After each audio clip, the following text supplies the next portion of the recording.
Fue escritor, teólogo, compositor, reformador y probablemente la figura religiosa más conocida del siglo XVI. Su nombre, Martín Lutero. Fue apreciado por las multitudes alemanas y rechazado por las autoridades de la Iglesia romana. Hijo de un minero rico que explotaba cobre, llegó tal vez a ser el principal motivador del más grande de los períodos religiosos, sociales y políticos de la historia europea, la Reforma.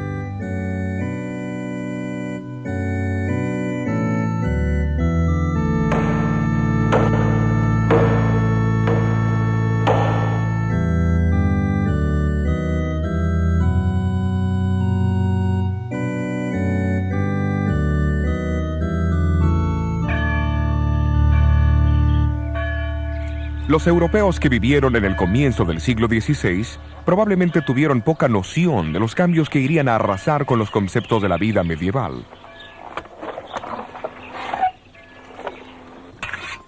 Se estima que el 80% de ellos todavía cultivaban la tierra de la misma manera que lo hicieron sus antepasados por 1000 años. No obstante, delante de ellos aparecían señales que denotaban que un cambio era inminente. El invento de la imprenta por Johann Gutenberg, la elaboración del papel y el espíritu general de investigación fueron impulsados por el Renacimiento.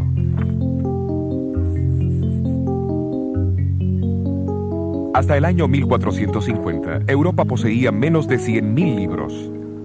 Para el año 1500, el número aumentó dramáticamente a 9 millones de ejemplares. Uno de los mayores resultados de la obra de Gutenberg fue eliminar el monopolio que los ricos y el clero tenían sobre la Biblia. En las manos del pueblo común, las escrituras harían desaparecer la gran oscuridad que envolvía a Europa.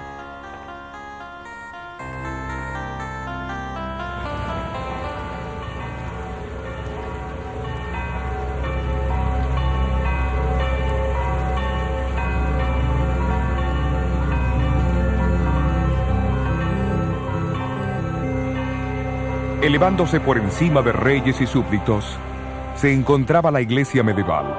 La misma era el centro de influencia en cada aldea, ciudad y corte en el cristianismo. Sin embargo, a pesar de todo el dominio que ejercían los individuos, había algo impropio en ese sistema político-religioso.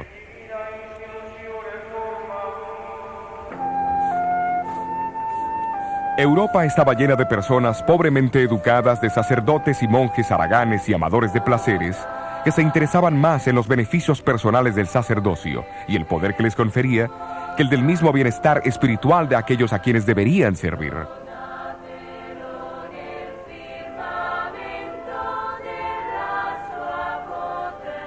Los obispos y abades competían con los reyes en la suntuosidad de sus residencias. Los obispados, o sea la región que el obispo controlaba, eran vendidos al mejor postor. De hecho, la vida de muchos clérigos había llegado a ser una afrenta para la religión.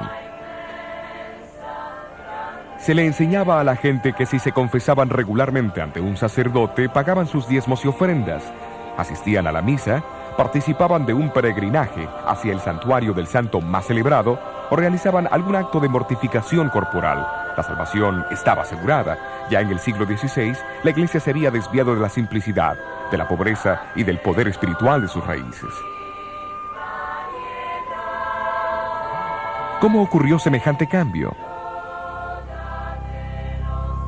Los primeros cristianos compartieron las buenas nuevas de la vida, la muerte, la resurrección y la ascensión de Jesucristo por todo el Imperio Romano.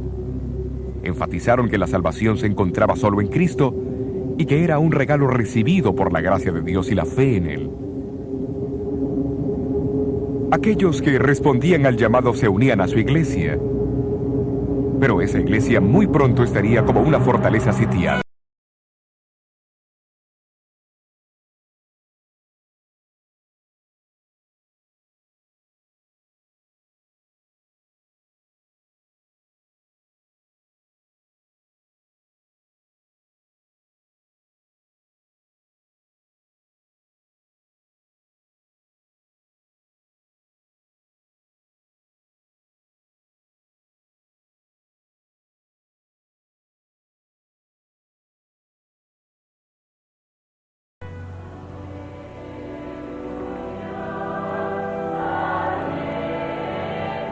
Pero la más grande amenaza vino de adentro.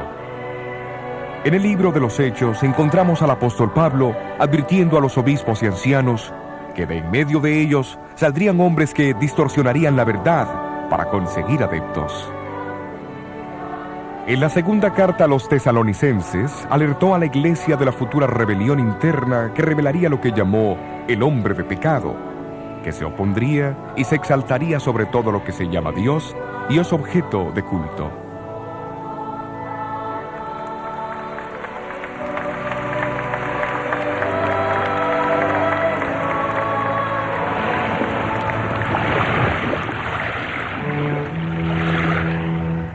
Las advertencias de Pablo se basaban en una profecía del Antiguo Testamento. Siglos antes, el profeta Daniel, en el capítulo 7 de su libro, describió la ascensión de 4 imperios mundiales, simbolizados por 4 bestias que salían del mar.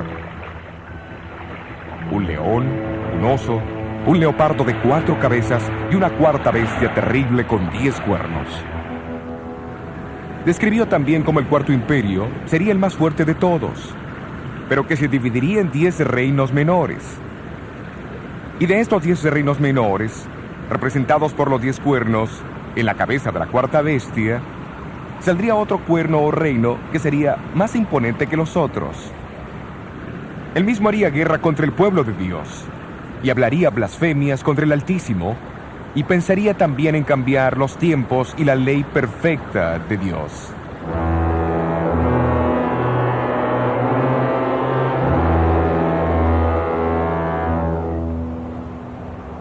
El comentario sistemático más antiguo sobre el libro de Daniel fue escrito por Hipólito, un brillante erudito del siglo III. Él fue uno de los que identificaron a Roma como el cuarto gran imperio de la profecía de Daniel. Hipólito predijo que la caída de Roma sería el próximo gran evento mundial, seguido por la aparición del Anticristo. Desde el segundo siglo encontramos a los cristianos orando por la continuidad del Imperio Romano para que se postergase la aparición del temible Anticristo. De acuerdo a la predicción, este poder surgió de en medio del Imperio Romano. Entre todos los obispos nombrados como líderes de la Iglesia en diferentes regiones, el obispo de Roma gradualmente asumió el papel principal.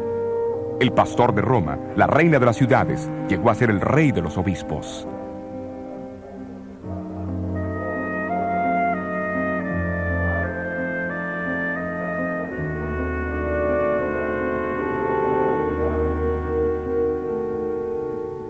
Casi al mismo tiempo, un número de creencias y prácticas entraron en la iglesia, que los apóstoles nunca hubieran reconocido, como la veneración de los ángeles y los santos, el culto a las imágenes y reliquias. La observancia del domingo poco a poco reemplazó la del sábado. Apareció la doctrina del purgatorio y las oraciones empezaron a dirigirse a María y a los santos. La iglesia empezó a enseñar que el pan y el vino de la Santa Cena eran realmente el cuerpo y la sangre de Cristo, haciendo de la misa un sacrificio. La confesión de los pecados al sacerdote tomó lugar de la oración simple y directa del creyente a Dios para obtener perdón. Y la iglesia solamente otorgaba perdón a aquellos que trataban de expiar sus pecados por medio de penitencias.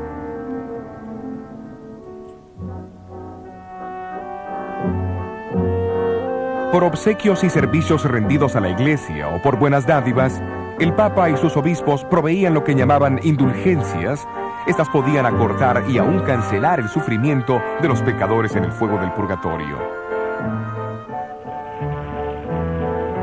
Negando la gran verdad bíblica de la salvación por la fe, la iglesia distribuyó los méritos de Cristo, los de la Virgen María y los santos, dando garantías escritas que eximían de los dolores del purgatorio.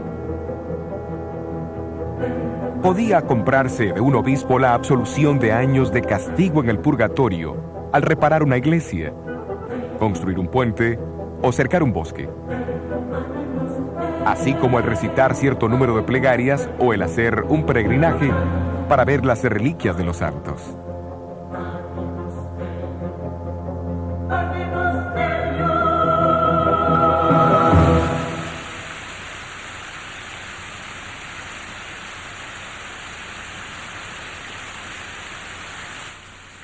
Poco después de la elección del Papa León X, Miguel Ángel presentó al pontífice el diseño terminado de la Basílica de San Pedro en Roma. Y la venta de indulgencias llegó a ser una atracción para recaudar las enormes sumas necesarias para esa aventura. En Alemania, el Papa recomendó las ventas al persuasivo monje dominico Juan Tetzel. La llegada de este monje al límite de Sajonia, cerca de Wittenberg, en 1517, desencadenaría los eventos que sacudirían los fundamentos de la Iglesia de Roma.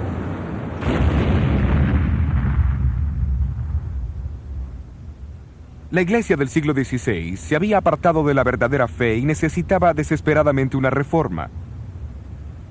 Pero esto requería un individuo de valor para enfrentarse a la organización eclesiástica más poderosa que en el mundo haya conocido. Martín Lutero era el hombre que se necesitaba.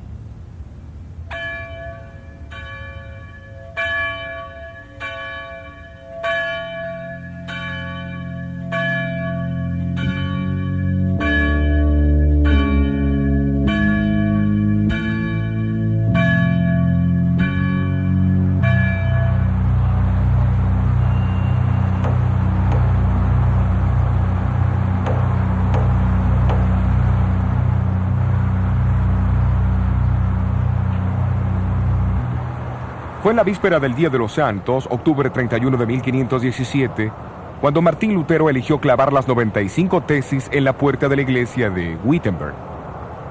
Su decisión no pudo pasar en un mejor momento, porque el próximo día los peregrinos se congregarían en la iglesia para ver la extensa colección de reliquias sagradas pertenecientes a Federico el Sabio, elector de Sajonia. En exhibición, había un fragmento de madera que se decía ser el arca de Noé, un poco de hollín del horno ardiente de Babilonia, un pedazo de madera de la cuna de Cristo, pan de la última cena del Señor, una ramita de la zarza ardiente de Moisés y más de 19,000 huesos santos. Pero lo más importante era que el solo mirar esos artefactos podía resultar en indulgencias para la reducción del purgatorio hasta 1.902.202 años y 270 días.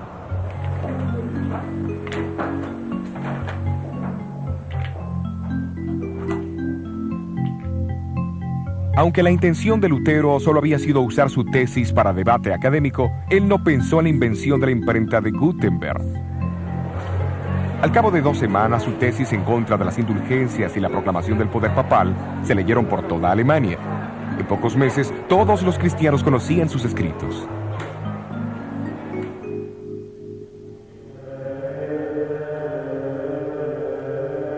Para Lutero, la mera idea de las indulgencias era repugnante. Después de todo, este inquebrantable monje había llegado a un agotamiento mental y físico por su deseo de alcanzar el perdón de sus pecados. Si alguna vez un hombre pudiera llegar al cielo por su vida monástica, entonces yo ya hubiera llegado. Pero al leer el Nuevo Testamento, él llegó a un descubrimiento alarmante. Fue el descubrimiento de que el perdón de los pecados es un regalo de Dios y no es algo que se compra o se gana. Este reconocimiento de la gozosa verdad de la salvación por la fe llegaría a ser la piedra angular de la Reforma. El concepto hizo que Lutero reconociera que el clérigo nunca podría ser mediador entre Dios y su pueblo, como la Iglesia lo enseñaba y lo practicaba. ¿De dónde emanaron estas convicciones? No fue por los edictos de papas o concilios, sino por el estudio de sola escritura, de las escrituras solamente. Sin embargo, la autoridad papal vio poco mérito en las creencias de este diablo vestido de monje. Se lo excomulgó en junio de 1520 y sus escrituras fueron condenadas a las llamas.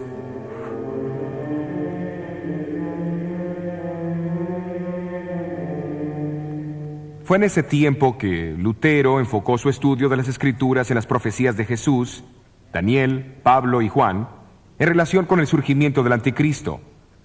Los capítulos 7 y 8 de Daniel y la descripción de Pablo acerca del hombre de pecado en 2 Tesalonicenses 2 recibieron especial atención. En el año 1521, Lutero produjo su primera obra relacionada con las profecías. Los fundamentos de la Reforma tenían que estar firmemente anclados en la verdad profética.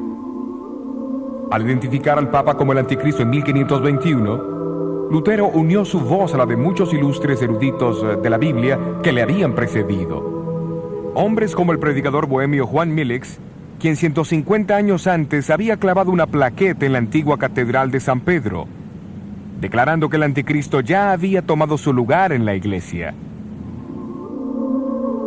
Muy pocas cosas en este mundo son más poderosas que la verdad profética cuando el tiempo de su cumplimiento llega. Lutero, fortalecido por las profecías de Daniel, estaba ahora preparado para su hora más brillante. A fines de marzo de 1521, él recibió una citación del nuevo emperador del Sacro Imperio Romano, Carlos V, para comparecer delante de él en la dieta o parlamento que se convocaría en la ciudad alemana de Worms. Sentado con 3 de sus amigos sobre la paja de un carruaje que le habían prestado, entró en la ciudad donde la muchedumbre les dio una calurosa bienvenida. Me pregunto cómo hubiera sido hoy día. La audiencia iba a tomar lugar en un sitio cercano a la catedral. Lo que fue en una época un majestuoso edificio ya no existe, pero hace 400 años era una estructura de magnífica tal asamblea. Hoy ha sido reemplazada por un jardín, y esta placa marca su ubicación.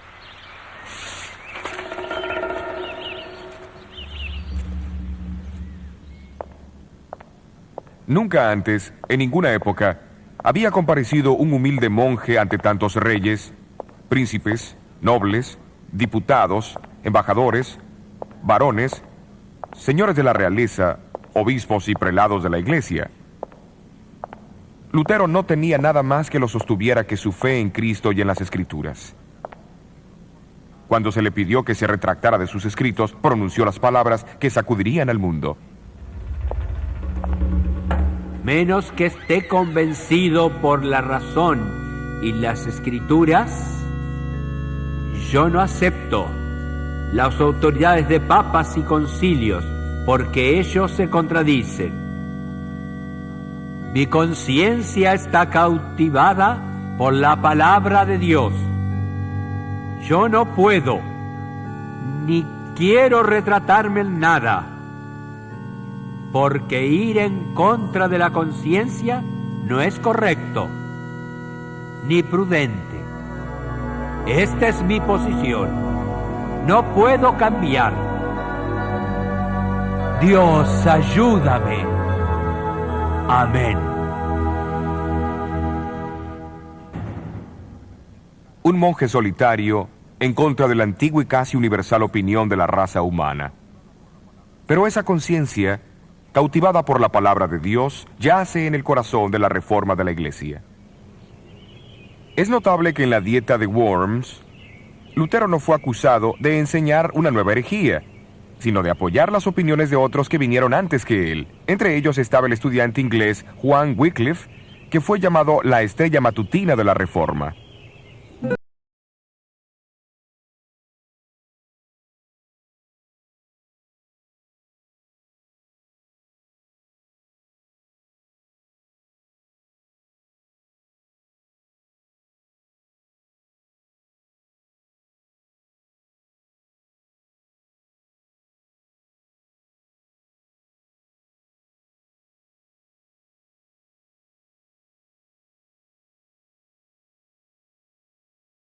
Clericales hicieron que fuese despedido de Oxford. Para sorpresa de los obispos ingleses, esto no disminuyó su influencia. Como rector aquí en Lutterworth, en Leicestershire, siguió invitando al obispo, al clero y a la nobleza para reformar la iglesia. La mayor contribución de Wycliffe fue tal vez la supervisión de la primera traducción de la Biblia en inglés. Esto echó el fundamento de la reforma que siguió y encendió una luz en Inglaterra que jamás se apagaría.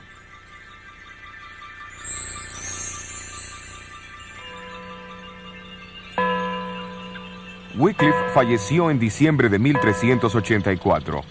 después de haber sufrido un derrame cerebral mientras daba la Santa Cena aquí en su iglesia. Sus huesos fueron exhumados e incinerados unos 40 años más tarde por orden del Concilio de Constanza. Sus cenizas se arrojaron a un arroyo cercano llamado Swift, que desemboca en el río Avon.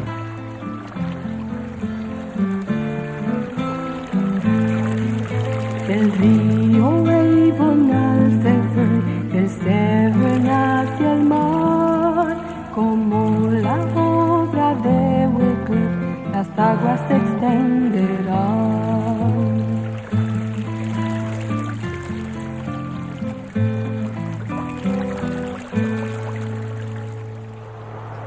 Uno de los hombres en quien influyó la enseñanza de Wycliffe fue el reformador checo Juan Hus.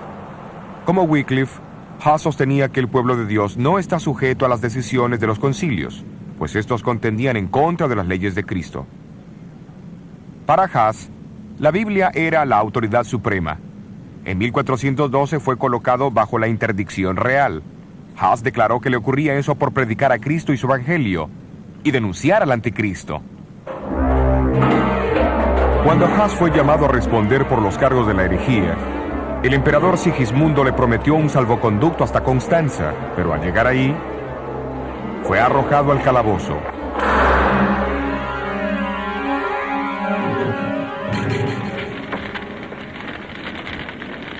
El mismo concilio de Constanza que había ordenado la exhumación de los restos de Wycliffe, condenó a Hus a la hoguera el 6 de julio de 1415. En todas las edades, Dios dispuso de fieles testigos de las verdades del Evangelio. Aunque ellos no siempre percibían esas verdades claramente o sin errores, amaban a Dios y a su palabra, y habían seguido la verdad como ellos la entendían. El profeta Daniel usó imágenes literarias de una bestia y de cuernos para profetizar el surgimiento y la obra del gran sistema religioso apóstata que perseguiría a la minoría de los fieles de Dios. Y en el capítulo 12 de Apocalipsis, el apóstol Juan también usó símbolos para describir la experiencia del pueblo de Dios en las manos de este poder. Él habla de un terrible conflicto entre un gran dragón rojo y una hermosa mujer y su descendencia. El dragón es identificado como aquella antigua serpiente llamado Diablo y Satanás, que engañó al mundo entero. La hermosa mujer representa la fiel iglesia de Dios. El comienzo de este conflicto se describe en Génesis capítulo 3. Dios dijo a la serpiente que él pondría enemistad entre ella y la mujer, y entre su simiente y la de ella. Ahora en Apocalipsis 12, Juan ve la continuación de esta guerra de odio entre la serpiente, el dragón y la mujer. Él describe a la mujer como vestida del sol, la luna debajo de sus pies y sobre su cabeza una corona de 12 estrellas. Se la retrata como esperando ansiosamente el nacimiento de Jesús. El dragón también espera este nacimiento. Cuando se frustran sus intentos en contra del niño varón, él se vuelve contra la mujer o la iglesia. Sus ataques son similares a los que lanzó contra Jesús. Primero con persecución y muerte, y luego a través del sistema religioso apóstata que enterró la verdad de Dios bajo tradiciones. Pero el revelador no nos deja lamentar los sufrimientos de los descendientes de la mujer. Él explica cómo Dios preservaría a su iglesia en áreas poco habitadas, simbolizadas por el desierto. Ambos, Daniel y Juan, previnieron la persecución del pueblo de Dios por el mismo periodo de tiempo. En el caso de Daniel, un tiempo, tiempos y mitad de un tiempo, o 1260 días. Asimismo, en Apocalipsis 12 y versículo 6 leemos: la mujer huyó al desierto donde tiene lugar aparejado por Dios, para que allí la mantengan por 1260 días. ¿Pero será que los escritores se referían a días literales? Por más de 2000 años, los estudiosos de la Biblia han identificado el principio de día por año. Mucho antes del nacimiento de Cristo, los judíos que tradujeron el Viejo Testamento al griego fueron los primeros en atribuir este principio al libro de Daniel. Desde el siglo XII, escritores cristianos también han identificado los 1260 días como 1260 años. Durante ese tiempo, la iglesia huiría del dragón, pero Dios prepararía un lugar seguro para su pueblo.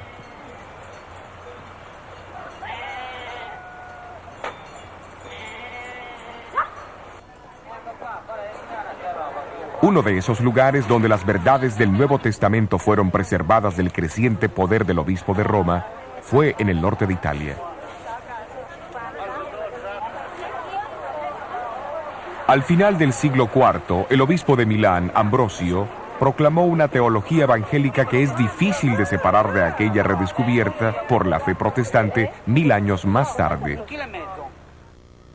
Aquí en estas llanuras y montañas al oeste de Milán, fieles testigos todavía atesoraban las doctrinas de la Iglesia Apostólica y denunciaban las crecientes supersticiones y perversiones en la Iglesia.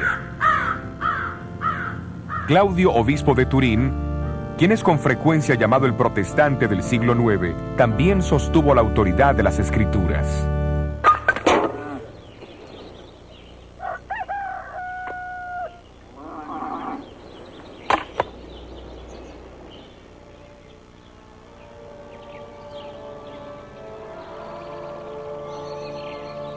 Estos cercanos valles y montañas llegaron a ser lugar de refugio para tal vez los más antiguos de los testigos que representaban la iglesia en el desierto, los valdenses.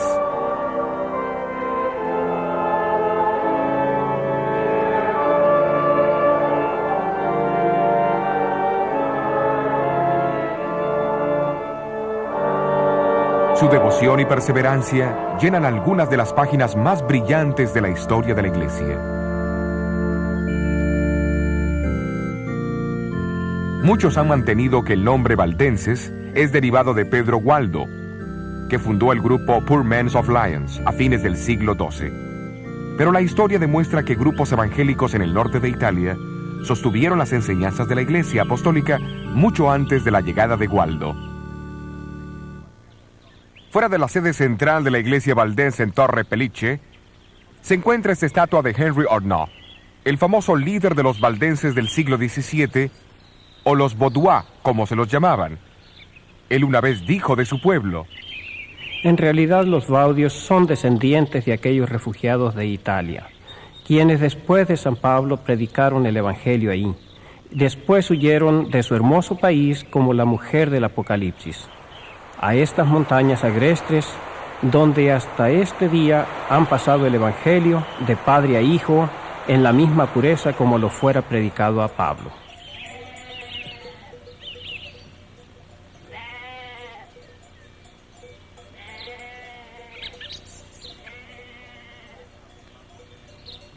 Los historiadores han afirmado que en la ingeniería más avanzada podría haber adaptado estos valles de una mejor manera para el propósito de ofrecer refugio para los fugitivos.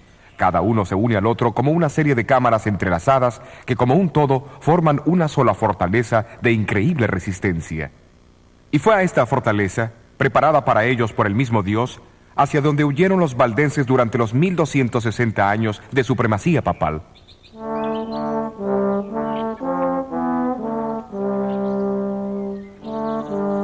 En el corazón de estas montañas está situada la región más importante de todos sus valles, el Prat del Torno.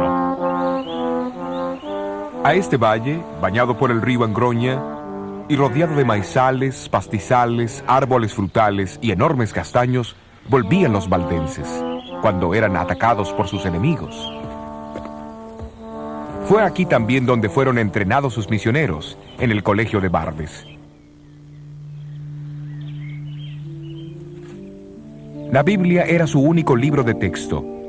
En los siglos anteriores a la invención de la imprenta, memorizaban evangelios enteros y muchas de las epístolas.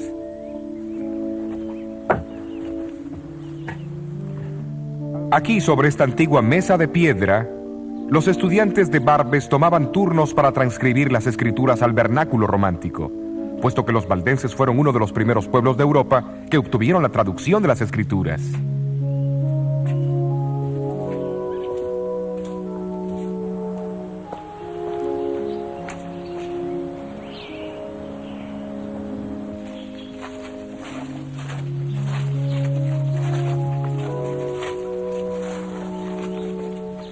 Más tarde, disfrazados de buhoneros, los valdenses viajaban por Europa central y meridional, ocultando las copias del Nuevo Testamento en sus vestimentas.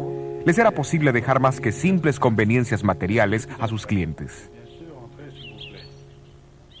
Mientras los valdenses crecían en el número y en influencia, la Iglesia de Roma comenzó a inquietarse enormemente.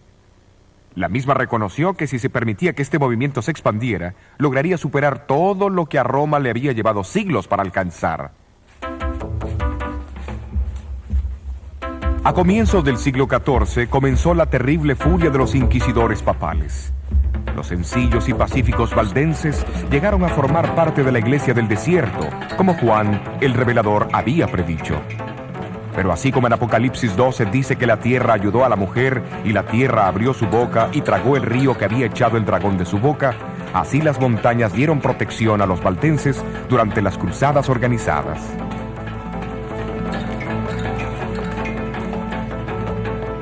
Los densos bosques, las aparentemente inexpugnables cadenas montañosas y la misma lejanía de sus valles sirvieron como sus únicas defensas.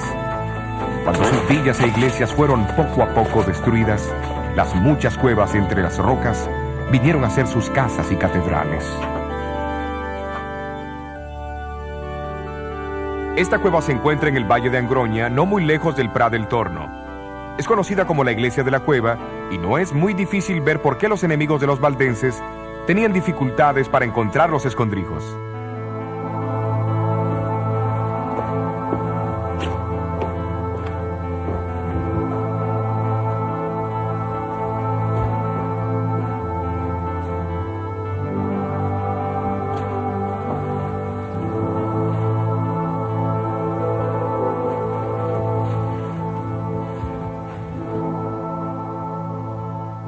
Sin duda fue un tiempo espantoso, pero también de conmovedora confraternidad, mientras los vecinos se reunían de aquí y de allá para encontrar consuelo y seguridad en las entrañas de la tierra.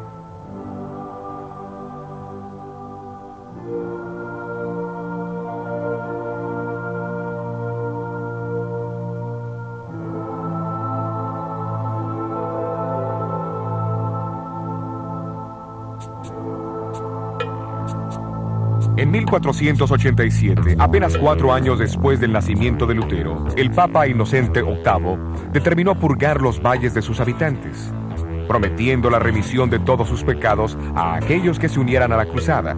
Procedió a formar un gran ejército bajo la dirección de Alberto Cataneo.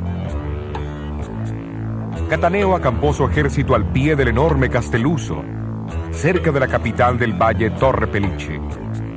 Con la esperanza de impedir el desastre, los valdenses mandaron a 2 de sus hombres para encontrarse con él. Si los valdenses habían esperado intimidar a Cataneo con una confrontación directa, la misma fue una subestimación del hombre. Dividiendo sus fuerzas en 2 frentes, Cataneo dirigió una compañía hacia el valle Pellice, atacando los pueblos de Vilaro y Bobbio y forzando a sus habitantes a huir a las montañas. La otra compañía siguió hacia el Valle Angroña a mano derecha del Prat del Torno, donde esperaba unirse con la primera compañía. En aquel entonces, el camino hacia el Prat estaba casi bloqueado por la barricada. Esto era una muralla empinada que cruzaba el valle, y su única entrada era un desfiladero tan angosto que apenas 2 hombres podían cruzarlo lado a lado. Hoy es lo suficientemente ancho como para que pase el tráfico automotor. Aquí en Prat del Torno, los valdenses se reunieron para una resistencia final. Pero antes que lo hicieran, se entregaron a Dios en oración.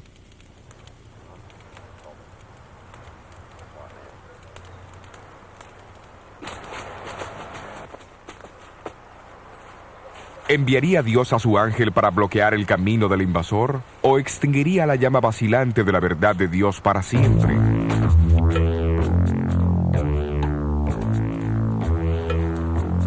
Mientras el ejército de Cataneo se preparaba para cruzar el angosto desfiladero, los valdenses notaron una pequeña nube formándose cerca de las cumbres de las montañas.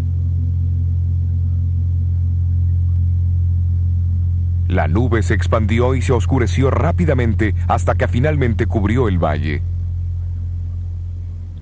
La densa niebla causó una confusión inmediata.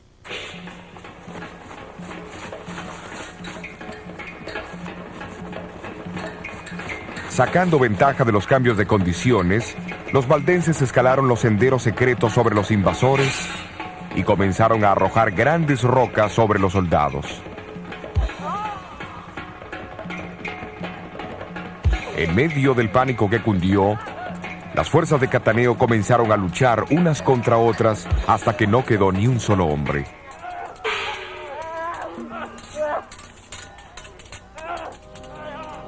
En 1530, las noticias de la reforma que se extendían por Alemania, Suiza y Francia llegaron a la gente de los valles valdenses. Esas noticias llegaron cuando su estado de ánimo y su número eran bajos, pero al oír acerca de este nuevo ejército de campeones, revivió en ellos el recuerdo de las glorias pasadas. Los reformadores suizos también se regocijaron al descubrir una iglesia bíblicamente firme, con una historia tan prolongada. Se decidió convocar un sínodo general para establecer la relación entre la Iglesia de los Alpes y la Reforma. En 1532, el histórico sínodo se reunió en Champforán, en este campo abierto, no muy lejos del Prat del Torno. Aunque no todos estaban de acuerdo en algunos puntos de la doctrina, la preeminencia de la Biblia fue reafirmada. Los valdenses prometieron ayudar a la Reforma, contribuyendo con una traducción de las Escrituras al francés. La tarea cayó sobre Oliveton, un pariente de Juan Calvino. Era un obsequio apropiado de parte de una iglesia que debía su propia existencia a través de los siglos a la estricta adherencia a los principios básicos de este libro.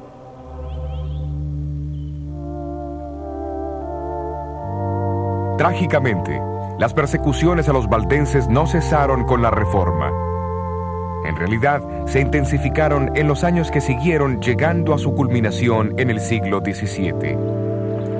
El tiempo se ha encargado de cicatrizar las heridas de la gran masacre de la Pascua de 1655. Sin embargo, el recuerdo está indeleblemente grabado en las mismas rocas y grietas del imponente Castelluso.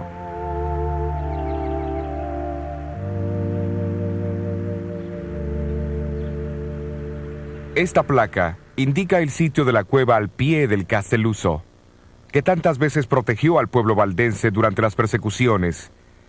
Y a fines de abril de 1655, el pueblo de los valles huyó a su refugio una vez más. Pero esta vez fueron descubiertos. Uno por uno, hombres, mujeres y niños fueron arrastrados de sus profundidades y arrojados al terrible precipicio.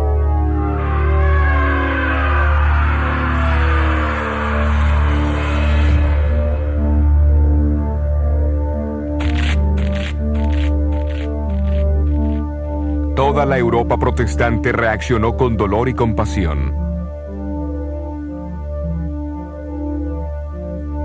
El ciego poeta inglés Juan Milton escribió uno de sus más poderosos sonetos en memoria a los mártires del Castelluso. Vindica, oh Señor, tus santos martirizados, cuyos huesos yacen esparcidos por las montañas alpinas, aquellos que guardaron la verdad antigua tan pura, cuando nuestros padres adoraban troncos y rocas, no te olvides.